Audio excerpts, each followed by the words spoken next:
Okay जी, बिस्मिल्लाहिर्रहमानिर्रहीम।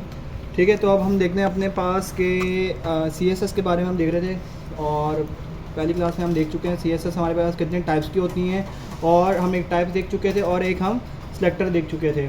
ठीक है, तो यहाँ पे आते हैं और इसको करते हैं विंडो ई, और यहाँ पे हम आते हैं, कहाँ पर थी हमारी फ़ाइल, लोकल डिस्क सी, नहीं डॉक्यूमेंट्स में हम काम करते हैं, डॉक्यूमेंट्स।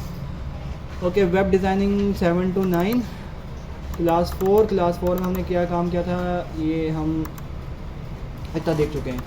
ठीक, तो अब हमारे पास है, यहाँ पर हम एक और फोल्डर बनाते हैं, न्यू, और यहाँ पर का एक और फोल्डर जिसका नाम है, ओके, शॉर्टकट क्रिएट हो रहा है, शॉर्टकट नहीं क्रिएट करना, हमने पूरा फोल्डर, न्यू फोल्डर, यहाँ पर मैंने कहा जी क्लास 5। ठीक है, और यहाँ पे इसको करता हूँ CMD कोड एंड डॉट करके हम अपने पास इस पूरे फोल्डर को ओपन कर लेते हैं। ओके, यहाँ पर हम आए तो यहाँ पे आते हैं, इसको कर लेते हैं स्मॉल, और यहाँ से इसको छोटा कर ख़त्म कर लेते हैं, control S index dot HTML। ठीक है, और यहाँ पर हम करते हैं इंडेक्स डॉट HTML आपकी क्या है यहाँ पर एक्सटेंशन, इसको यहाँ पे सेव करते हैं, शिफ्ट एक्सक्लेमेशन मार्क इंटर किया, आपका पूरा कोड यहाँ पे डिज़ाइन होके आ गया। तो अब हम देखते हैं कि हमने जो CSS की हमने कैटेगरी देख ली थी, कि जैसे आपने यहाँ पर लिखा कि H1, मैंने कहा जी ओके, अब देखिए मैं आपके सामने यहाँ पर कहता हूँ कि मैंने यहाँ पर लिखा आई। ठीक है, यहाँ पर मैंने कहा जी H1, एंड देन यहाँ पर मैं कहता हूँ जी लव। ठीक है जी, और यहाँ पर हम कहते हैं जी पाकिस्तान। ठीक है, ताकि पूरी बात समझ में आ जाए, तो शॉर्ट मीनिंग बातें समझ में ना आए। ठीक है, तो डबल अंडरस्टैंड में अब हो जाओगे। तो यहाँ पर हम आते हैं, और देन इसको हम यहाँ पर कहते हैं, आपको पता है कि आई अलग आएगा, लव अलग आएगा, और पाकिस्तान अलग अलग आएगा, ये तीनों अलग अलग लाइन्स के अंदर अब आने वाले हैं। तो यहाँ पर हम कहते हैं, सबसे पहले आपको मैंने कहा था कि हेड के सेक्शन को हम बाद में डिस्कवर करेंगे, अब वो वक्त आ गया है कि हेड सेक्शन पे काम किया जाए। तो सबसे पहले आपकी कौन सी CSS होती है, हमने जो काम करते अभी जो फ़िलहाल जो हम पढ़ रहे हैं वो है इंटरनल CSS। तो एक्सटर्नल CSS पे भी आएंगे, 90% आपके जितनी भी वेबसाइट्स होती हैं, जितनी भी वो काम करती हैं, एक्सटर्नल CSS पे करती हैं, लेकिन अभी हम एक्सटर्नल CSS को एक्सप्लोर नहीं कर रहे। स्टाइल का टैग हमने यूज़ किया, और मैंने कहा इन तीनों को ना एक ही लाइन में लेकर आना है। आपको पता है कि ये H1 आपका क्या है, एक ब्लॉक लेवल एलिमेंट है, तो इसको मैं कहता हूँ डिस्प्ले कर। ओके, सो यहाँ पर आपको नहीं पता ये कह रहा है किस पे काम करना है। मैंने कहा भाई काम ऐसा करना है कि मेरे पास अब जितने भी ये H1 है, H1 को सिलेक्ट किया, ये क्या है आपका टैग सेलेक्टर। CSS की टाइप कितनी थी, कौन सी है, इनलाइन, इंटरनल और एक्सटर्नल। अब आपके पास टैग सेलेक्टर में आपको लिखवाए थे कि CSS का selector, tag selector, group selector, class selector, ID selector, और कौन सा था, सूडो सेलेक्टर, और एक और सेलेक्टर था कौन सा आपका, पेरेंट टू चाइल्ड सेलेक्टर। इस वक्त पहला वाला हम सेलेक्टर देख रहे हैं, मैंने कहा H1 जहाँ जहाँ आपको मिलेगा ना, यहाँ पर आप इसको कर दो डिस्प्ले। ठीक है, इसको मैं लिखता हूँ यहाँ पर डिस्प्ले। ठीक है, और ये क्या आपकी यहाँ पे H1 यहाँ पे हो गया सिलेक्ट। ठीक है, और ये जो कर्ली ब्रैकेट आता है, इसके अंदर तमाम CSS की प्रॉपर्टीज़ आती हैं इस ब्लॉक के अंदर। तो ये आपने यहाँ पे एक प्रॉपर्टी लिखी, कॉलन लिखा, और यहाँ पर हम एक वैल्यू लिखेंगे जो कि एक वैल्यू लेता है डिस्प्ले इनलाइन। मैंने कहा डिस्प्ले इनलाइन ब्लॉक। तो हमें पता है कि बाय डिफ़ॉल्ट इसका जो खुद का एट्रीब्यूट है, इसका जो फंक्शन है H1 का, वो क्या है, एक ब्लॉक लेवल। अब ये इनलाइन बन चुका है। अब हमारे पास देखें, इसको मैं करता हूँ कॉपी द पाथ, और इसको यहाँ पर लेकर आए, यहाँ पे चलाया, और देखें आई लव पाकिस्तान आपके यहाँ पर अब ये एक इनलाइन में हो चुका है। तो मैंने आपको कहा था कि हम ब्रेक लाइन या HR वहाँ पर यूज़ नहीं करेंगे, तो हम यहाँ पर यही यूज़ करते हैं कि जो चीज़ ब्लॉक है तो उसको वहाँ पर हम इनलाइन भी कर सकते हैं। अगर इसको यहाँ पर मैं क्लोज़ करता हूँ, आप देखिएगा आपके जितने भी आप H1 हैं वो कमेंट हो चुका है। ठीक है, कमेंटिंग का तो पता है ना, कमेंट क्या करता है, वो सिर्फ और सिर्फ ब्राउज़र के अंदर उसको नहीं चलने देगा। जैसे इसको रिफ़्रेश करें, आपका जो H1 जो था वो ब्लॉक लेवल एलिमेंट था, और ये आपका अलग अलग हो चुका है। तो यहाँ पे मैं आता हूँ, और यहाँ पे जब जैसे इसको कहते हैं कि डिस्प्ले यहाँ पर कर दो इनलाइन, और मैं यहाँ पे आता हूँ, और यहाँ पे इसको कहते हैं कि एक में कर दो कलर, सबका कर दो यहाँ पे कलर, और मैंने कहा जी कलर कर दें ग्रीन। कलर जैसे ग्रीन किया तो देखें ये सबका ही ग्रीन हो गया, डिस्प्ले इनलाइन के अंदर भी आ गया। अब आपके पास यहाँ पे हम चाहते हैं कि स्पेसिंग भी आए, तो स्पेसिंग अगर आप जितनी मर्ज़ी आप देंगे, आपके पास स्पेसिंग भी नहीं आएगी। तो स्पेसिंग देने के लिए यहाँ पर करैक्टर्स होते हैं कुछ जो कि HTML के टैग से होते हैं, शायद वो चल जाए एंड NBSP के नाम से, ठीक है जी। ये आपके पास एक ऐसा वर्ड है एंड NBSP, ये ना समझें एक मैजिकली वर्ड है। ये करता क्या है, NBSP अगर आप डालते रहेंगे तो ये एक यूनिकोड करैक्टर है स्पेसिंग का। अगर आप इसको देखें NBSP में करता रहूँगा, ठीक है, आपके पास इससे स्पेसिंग आएगी, ठीक है। अब ये हैं क्या करैक्टर्स, कंट्रोल भी करके हम देखते हैं NBSP HTML।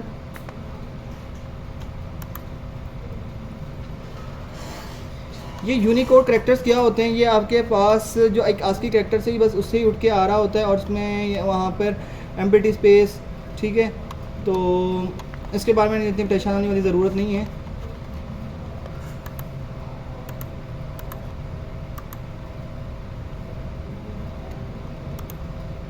इसको हम कहते हैं ये कहलाती हैं आपकी एंटिटीज़, लेकिन मैंने आज तक कभी इस पर काम नहीं किया, ना कभी ज़रूरत पड़ी है। आज ज़रूरत पड़ गई, पता नहीं कैसे। खैर, तो ये इतनी परेशानी वाली बात नहीं है। तो आपने अगर स्पेसिंग भी देनी है तो इतनी स्पेसिंग तो हमारे पास होती है कि हमारा काम हो जाता है, ठीक है। तो यहाँ पर अब आए, ये अब देखो ये किस पे हो रहा है, ये सब पे हो रहा है, तमाम H1 पे हो रहा है।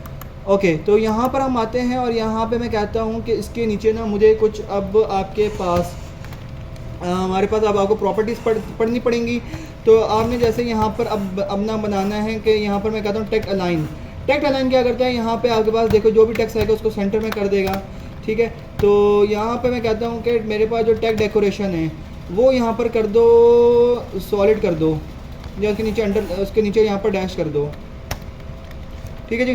टेक्स्ट डेकोरेशन, अब ये टेक्स्ट डेकोरेशन आपका यहाँ पे देखो नहीं चला, ये कुछ और है, यहाँ पर डैश नन, ये आपके पास यहाँ पे ये एंकर के टैग पे काम करता है, ठीक है।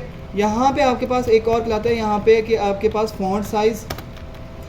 अच्छा, मैंने आपको जितना भी बताया था कि आप जो भी CSS की जो प्रॉपर्टी लिखते हो उसके अंदर जैसे फ़ॉन्ट का वर्ड अलग है, साइज़ का वर्ड अलग है, तो वहाँ पे आप ना स्पेस नहीं दोगे, ठीक है, ये साथ मिला के नहीं लिखोगे, आपको ये हाइफन इस तरह का डैश यहाँ पर डालना पड़ेगा। फ़ॉन्ट साइज़ आपके पास होते हैं पॉइंट्स के अंदर, जैसे आप वर्ड पे जाते हो, ठीक है, आपने यहाँ पे वर्ड आपके पास ये खुल जाए, ब्लैंक डॉक्यूमेंट, ठीक है। जैसे आपने यहाँ पर अपनी कोई दास्तान लिखते हैं, इसको करते हैं माइनस, कुछ भी आप यहाँ पर करैक्टर्स लिखे, अब आप चाह रहे हो कि फ़ॉन्ट साइज़ इंक्रीज़ करने हैं, कंट्रोल है और देखें ये यहाँ पर आपके पास 11, 24, 72, तो ये क्या है, एक पिक्सल के अंदर वैल्यूज़ है, ठीक है। इसमें यहाँ पर क्लोज़ करते हैं, डोंट सेव। तो आपने भी यहाँ पर फ़ॉन्ट साइज़ जो है वो दे सकते हो अपने पास, मैंने कहा जी 150px, ठीक है, 150px। ये आपके पास देखो ये आपका जो फ़ॉन्ट साइज़ है यहाँ पर 150px के अंदर यहाँ पे आ चुका है। अच्छा, ये आपके पास थी प्रॉपर्टीज़, और आपके पास इसके अंदर प्रॉपर्टीज़ फ़ॉन्ट की और कौन कौन सी आ सकती हैं। तो यहाँ पर आपके पास होते हैं फ़ॉन्ट फैमिली। अब फ़ॉन्ट फैमिली क्या चीज़ है, फ़ॉन्ट फैमिली यहाँ पर आप अपनी तरफ से ले सकते हो, मैं कहा जी times new roman times serif. ये क्या करते हैं, यहाँ पे ये आपके जो फ़ॉन्ट्स के जो स्टाइलिंग है उसके करैक्टर्स को चेंज करता है यहाँ पे फ़ॉन्ट फैमिली, ठीक है। अब फ़ॉन्ट फैमिली के अंदर आप यहाँ पे इसके 2-3 तरीके होते हैं फ़ॉन्ट्स को लगाने के लिए, ठीक है। यहाँ पर मैं कहता हूँ जॉर्जिया के नाम से अगर है, ये चला के देखते हैं, ठीक है। आपको हल्का सा डिफरेंस यहाँ पे नज़र आएगा। आप देखो पहला वाला था, इसको कमेंट करते हैं, कंट्रोल एस। अब देखें इसको बाय डिफ़ॉल्ट चलाते हैं, यहाँ पर ए देखिएगा थोड़ी सी चेंजेस क्या आती हैं, रिफ़्रेश किया तो देखें, और जैसे ही जॉर्जिया पे आते हैं तो आपको देखो थोड़ा फ़ॉन्ट साइज़ और आपका देखिएगा यहाँ पे ये इंक्रीज़ हो जाएगा। जैसे इसको रिफ़्रेश करते हैं तो ये देखिएगा, तो फ़ॉन्ट से भी कुछ ना कुछ आपके पास यहाँ पे फ़र्क पड़ता है। अच्छा, तो ये फ़ॉन्ट फैमिली आपके पास है। फ़ॉन्ट्स के 2-3 भी मेथड्स हैं कि आपको फ़ॉन्ट्स यहाँ पर कैसे कैसे यहाँ पे लगाने हैं। ओके, इसके बारे में हम इसको हम ज़रा डिटेलिंग में देखेंगे जब हम अपने पास इंशाल्लाह CDN पढ़ेंगे। CDN क्या होता है तो उससे हम देखेंगे फ़ॉन्ट्स को चलाना। और भी मज़ीद एक प्रॉपर्टी होती है जिसको हम कहते हैं फ़ॉन्ट वेट, ठीक है। फ़ॉन्ट वेट ये आपके पास क्या है, एक्चुअली आपका H1 खुद ही, मैं यहाँ पर H1 की जगह यहाँ पर कहता हूँ इसको P कहता हूँ। एक minute, control D control D control D control D control D, ये क्या करेगा, जहाँ जहाँ H1 है ना वहाँ हम इसकी जगह करवाइए कि पैराग्राफ लिख देते हैं, क्योंकि हमें पता है पैराग्राफ का स्मॉल साइज़ बहुत स्मॉल है। अब देखें यहाँ पर आई लव जो पाकिस्तान था उसकी प्रॉपर्टी क्या हो गई, सारी की सारी क्लियर हो गई। क्यों, किस वजह से अब सारी क्लियर हो गई?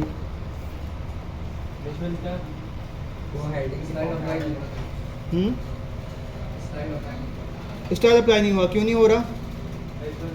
H1 ऊपर लगाया हुआ है। तो देखो अब क्या था, टैग आपका चेंज हो गया, तो यहाँ पर हमें क्या देना पड़ेगा, अब P को कॉल कराना पड़ेगा। इसका मतलब ये क्या करेगा, जहाँ जहाँ पैराग्राफ है उन सब पे अब काम करना इम्प्लीमेंट होना शुरू हो जाएगा।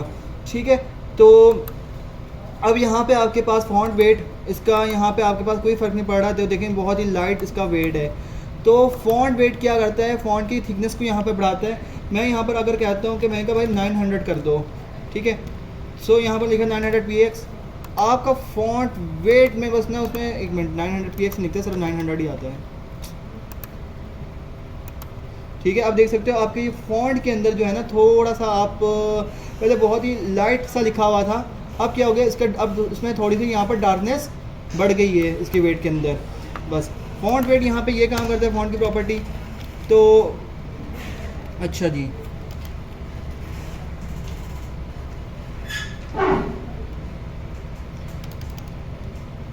ओके, तो ये हमने देख लिया यहाँ पे। अब इसके बाद अगर मैं कहीं लिखता हूँ कि अब हम देखते हैं ग्रुप सेक्टर। ग्रुप सेक्टर क्या होता है आपके पास? ग्रुप सेक्टर मैंने जैसे कहा, मैंने कहा जी H1 और मैंने कहा जी हेलो वर्ल्ड, ठीक है जी, कंट्रोल S और यहाँ पर आए जैसे रिफ्रेश किया आपका हेलो वर्ल्ड आ गया यहाँ पे। ओके, लेकिन एक प्रॉब्लम है, मैं यहाँ पर चाहता हूँ कि मैंने कहा कि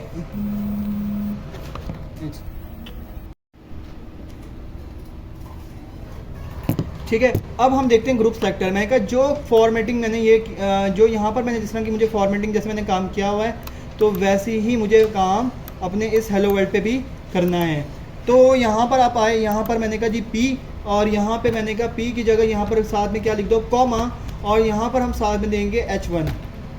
ठीक है, अब ये क्या हो गया, एक आपका हो गया कवर्स में टैग सेलेक्टर भी, और अब क्या हो गया ग्रुप टैग सेलेक्टर भी। मतलब ये जो आपने जो प्रॉपर्टीज अप्लाई की थी P पे भी अप्लाई हो गई और H1 पे भी अप्लाई हो जाएंगी। तो जैसे इसको रिफ्रेश किया तो देखें, तो ये आपका अप्लाई है ग्रुप टैग सेलेक्टर्स कि आपने एक ही प्रॉपर्टीज़ लिखनी है, वहाँ पर आप कॉमा दें और इसको आप चले जाएं किस पे, ग्रुप टैग सेलेक्टर पे काम कर लें। ओके, अब हमने यहाँ पर इसको करते हैं कंट्रोल S करके सेव करते हैं। ओके, अब हम देखते हैं, अब अपने पास इससे हम बाहर निकलते हैं। अब हम देखते हैं अपने पास को, यहाँ से करते हैं एग्ज़िट, और अपने पास दूसरा कोड खोलते हैं जो कि हमने टेबल पे काम किया था, क्लास 3 इंडेक्स पे। ये टेबल हमारे पास यहीं पर मौजूद है। ओके, अब आपको समझ में आएगा कि टेबल पे आपकी CSS काम कैसे कर रही थी। CMD कोड एंड डॉट, मैं कहता हूँ कि इस फोल्डर को आप पूरा खोल लें, क्लास 3 का ये वाला कोड टेबल वाला। HTML में तो कोई प्रॉब्लम नहीं है, इसकी बहुत सिंपल है। ये क्या हो रही है, इसकी यहाँ पर CSS अप्लाई हुई हुई है। तो जैसे इसकी CSS को मैं स्टाइल को करता हूँ कमेंट, कंट्रोल S, यहाँ पे करते हैं अपने पास को खोल लेते हैं, index.html, copy the path. Copy path करने की ज़रूरत भी नहीं है, आप यहाँ से भी चला सकते हो, ठीक है, लेकिन इसका करता हूँ कॉपी द पाथ कर लेता हूँ, क्योंकि मुझे पसंद है गूगल क्रोम। तो गूगल क्रोम पे आके इसका पाथ यहाँ पर हम क्या कर देते हैं, पेस्ट कर देते हैं।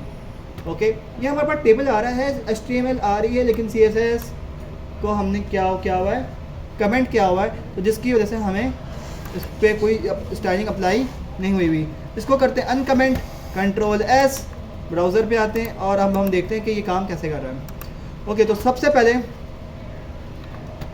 आप देख सकते हो यहाँ से लेकर ये वाली जो लाइन आ रही है बाहर वाली, देखें 2 लाइन्स हैं, एक आउटर है और एक इनर है। आउटर की जो लाइन है ये किसको रिप्रेजेंट कर रही है, कौन से टैग से, ये टेबल को रिप्रेजेंट कर रही है। ये जो लाइन्स आ रही है ना, ये TD और TH की है। तो सबसे पहले यहाँ पर आते हैं और स्टाइलिंग को ना सबसे पहले यहाँ पर इसको करते हैं ख़त्म।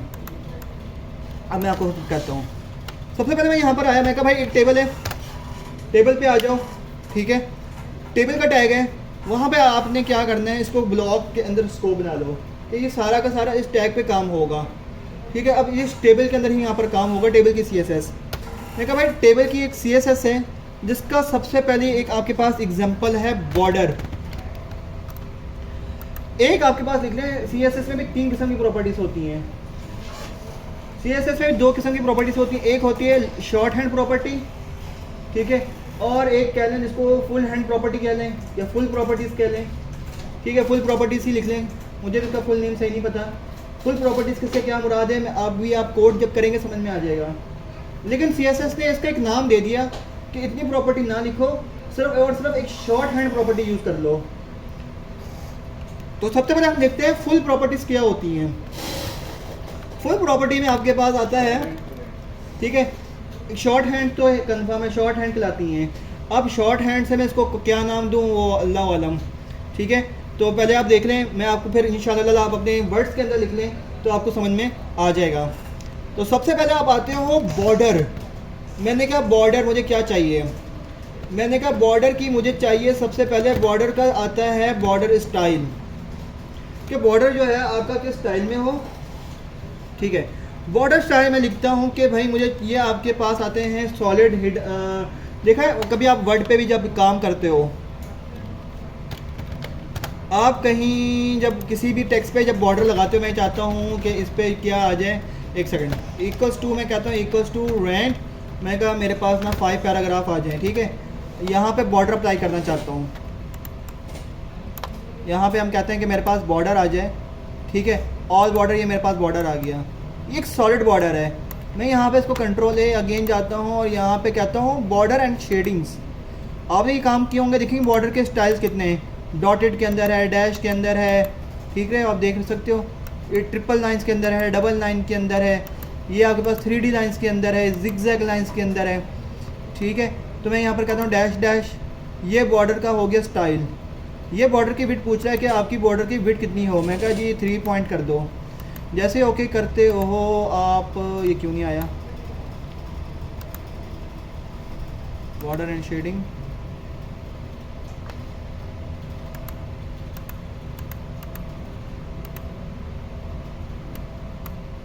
ओके, यहाँ पे ये आ नहीं रहा, इसको दोबारा अगेन अप्लाई करते हैं। मैंने कहा भाई इस पर अप्लाई करो और इस पर कर दो दोबारा ऑल बॉर्डर, ठीक है। दोबारा ऑल बॉर्डर आपको करना पड़ेगा ताकि जितनी इसकी प्रॉपर्टी है उस पर दोबारा अगेन अप्लाई हो जाए। मैंने कहा बॉर्डर एंड शेडिंग, इसके पॉइंट्स को अगेन मैंने बढ़ाया, ओके किया, दोबारा अप्लाई कर देंगे, देखें ऑल बॉर्डर। आप देख सकते हो ये क्या हो गया, बॉर्डर का स्टाइल हो गया। अगर बॉर्डर स्टाइल चेंज करने हैं तो मैं कहता हूँ भाई बॉर्डर स्टाइल ना मेरे पास सबसे पहले कर दो डैश, इसी तरह का dash dash dash border style, ठीक है। बॉर्डर आपके पास कंट्रोल एस करते हैं टेबल पे, अब उसको रिफ्रेश करते हैं तो देख रहे हो आप सिर्फ और सिर्फ एक टेबल की बाउंड्री पे यहाँ पर डैश आ गए। टेबल टैग आप क्या करते हैं, टेबल क्रिएट हुआ, मैंने आपको पूरी HTML समझाई थी कि ये क्या हो गया, पेरेंट के अंदर अपने आप को टेबल के लिए तैयार कर रहा है। जैसे टेबल को कॉल करवाया वहाँ पर इस पर देखो डैश आ गए। डैश होते हैं आपके पास बॉर्डर स्टाइल प्रॉपर्टी, देन आपके पास क्या है यहाँ पर कॉलम डाल के आप देते हो वैल्यू, ठीक है। टेबल स्टाइल डैश, यहाँ पर मैं कहता हूँ ग्रूव, ठीक है। ग्रूव एक आपके पास बस एक अजीब थोड़ी सी देखें, थोड़ा सा जूम करके देखें तो एक ना हल्की सी यहाँ पर डबल लाइन सारी होती हैं जब इनके हम पॉइंट्स पे इंक्रीज़ करेंगे, ठीक है। ग्रूव आपके पास और यहाँ पर डैश, यहाँ पे आपके पास बहुत सारे इसके मिल जाते हैं आपको।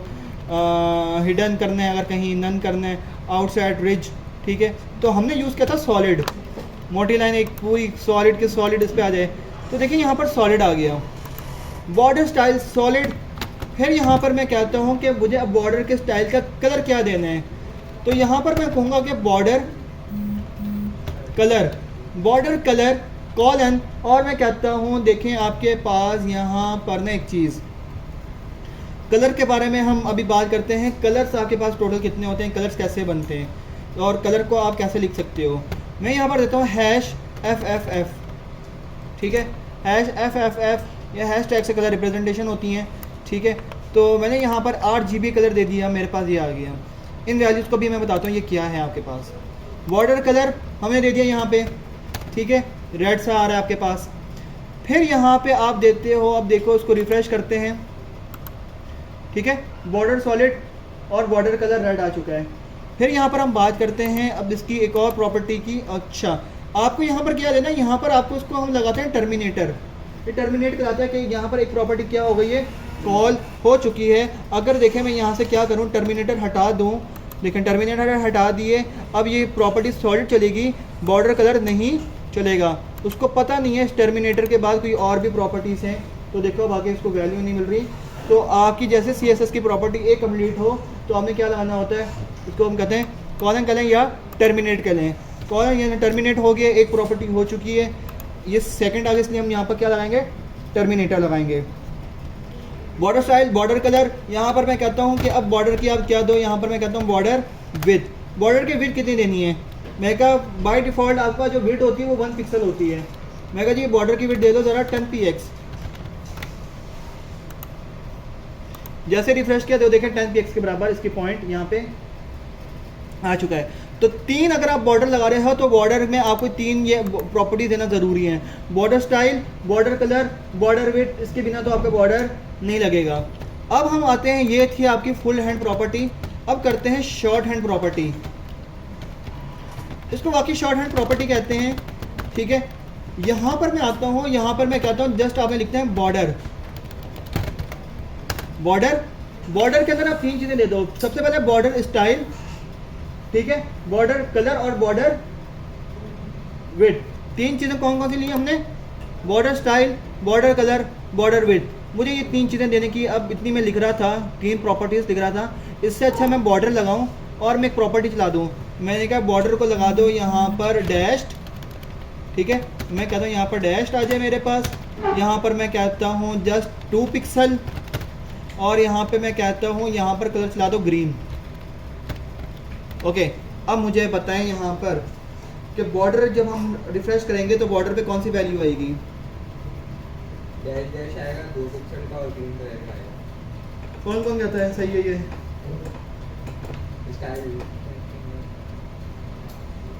ऊपर वाले को कमेंट करना पड़ेगा।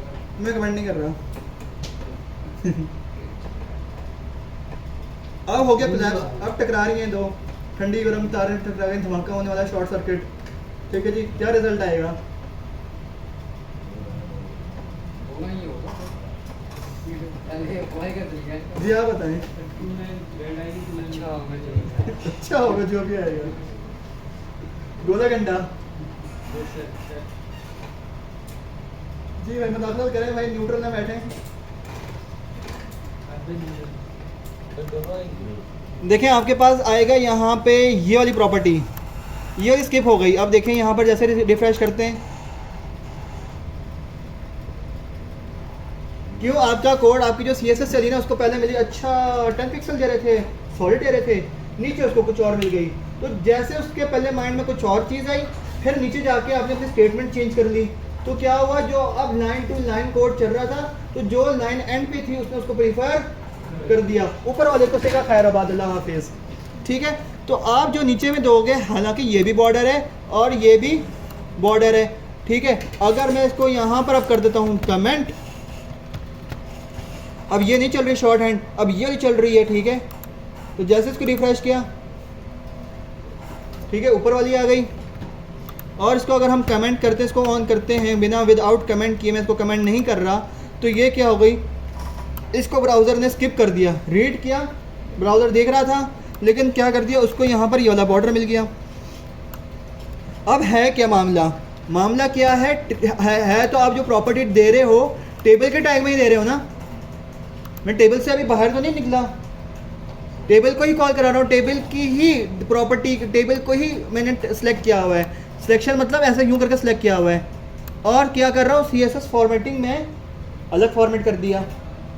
ठीक है, प्रॉपर्टीज़ तो उसमें यही थी सारी, लेकिन एक और प्रॉपर्टी आ गई, लेकिन टेबल ने इसको प्रीफर, इसको अपने अंदर कर लिया कि भाई मुझे लाइन नंबर 18 पे अपने साथ सिलेक्शन के अंदर ये वाला स्टाइल मिल रहा है। तो ये क्या आपके पास डैश के, आपके पास border style, border width, border colour, इतनी सारी लिखने की बजाय मैंने जो है ये वाली लिख ली। तो इसको हम कहते हैं शॉर्ट हैंड प्रॉपर्टी। तो इनके सीक्वेंस सीक्वेंस कुछ भी हो सकती है। हाँ सीक्वेंस आगे पीछे हो सकती है, लेकिन कोशिश करें जैसे border style, border width, border colour, ये 3 चीज़ें आती हैं। तो सीक्वेंस का मसला नहीं है। मैं यहाँ पर ग्रीन की जगह कह देता हूँ, बाद में समझ जाता है, ज़्यादा आर्टिफिशियल है। ठीक है जी, मैंने कहा जी इसको कर दो 10px।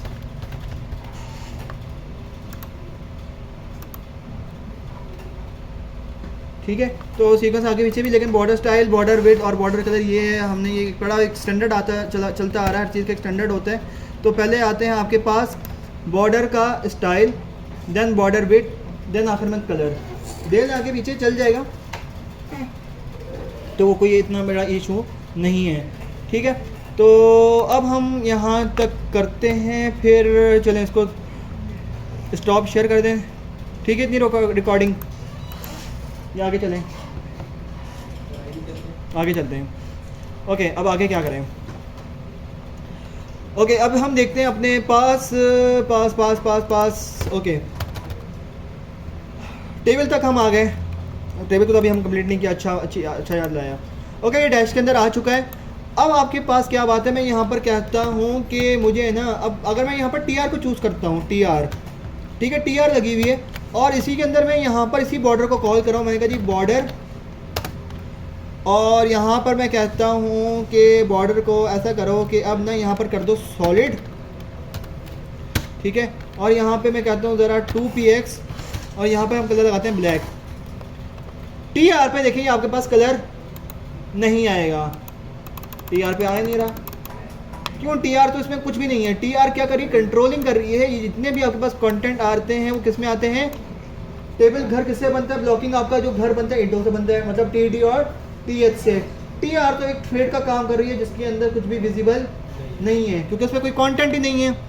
तो इसकी जगह यहाँ पर हम टी आर की जगह यहाँ पर यूज़ करेंगे आपका, मैंने कहा टी डी। कंट्रोल एस किया मैंने, जहाँ जहाँ आपके टी डी लगे हुए थे, टी डी कहाँ लगा हुआ? यहाँ से लेकर यहाँ तक आपका टी डी है। तो जैसे रिफ्रेश किया आप देख सकते हो टी डी पे कलर, टी डी पे बॉर्डर आ गए। लेकिन बेचारा टी एच का क्या कसूर?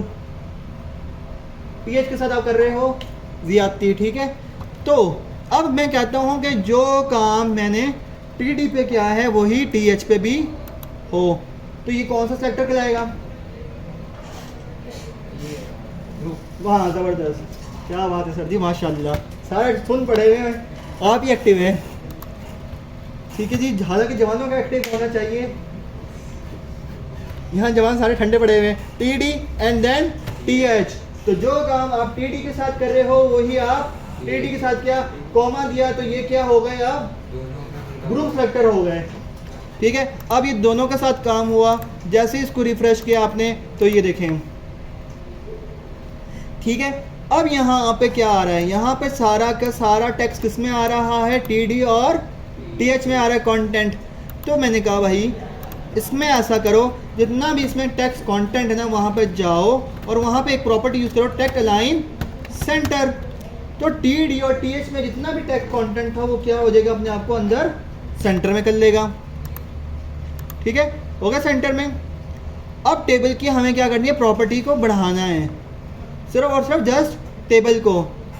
तो मैंने क्या किया था, टेबल के अंदर आया था और टेबल में मैंने एक प्रॉपर्टी यूज़ की थी कि इसकी जो विड्थ है ना, मतलब कि जो आपके पास एक्स एक्सेस लाइन है, ठीक है, तो आप ऐसे ओके, हमारे पास 10 मिनट रह गए हैं, जूम एंड होने वाला भी है। सो मैंने कहा विड्थ, कुछ आपके पास वैल्यूज़ होती हैं परसेंटेज में, पिक्सल में। परसेंटेज काम करता है आपका according to your screen, according to your screen size. मैं कहा जितना भी स्क्रीन साइज़ है ना उसके बराबर यहाँ पर फुल 100% हो जाए।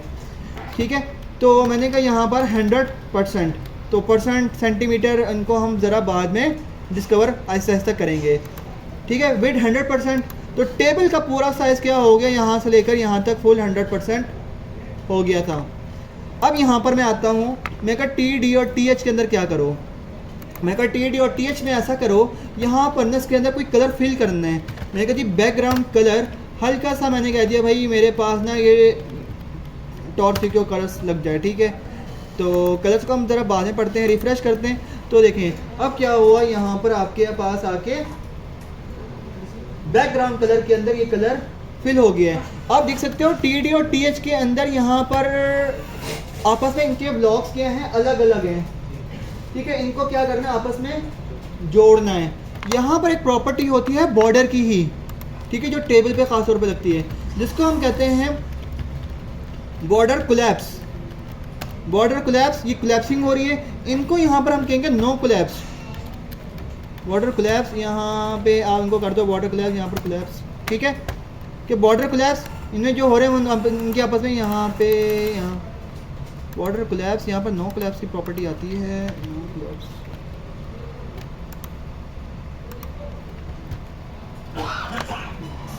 Border collapse,